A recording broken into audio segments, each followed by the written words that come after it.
First time हुआ पाकिस्तान में कि कैबिनेट ने न्यूजीलैंड की टीम को कैबिनेट ने आर्मी की सिक्योरिटी प्रोवाइड की। और ये वजारत का नहीं था फैसला, ये काबीना का फैसला था।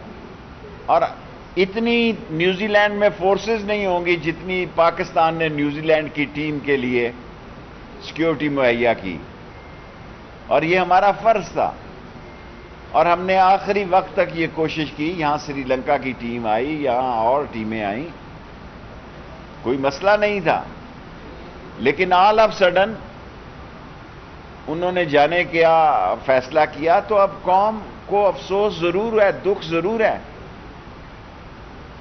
लेकिन मैं ये कहना चाहूंगा कि मायूसी कुफ्र है। एक दिन आएगा ये सारी टीमें खेलने आएंगी। ताजा तरीन वीडियोस के लिए हमारा YouTube चैनल सब्सक्राइब करके बेल आइकन प्रेस करिए ताकि आपको मिले हर अपडेट सबसे पहले।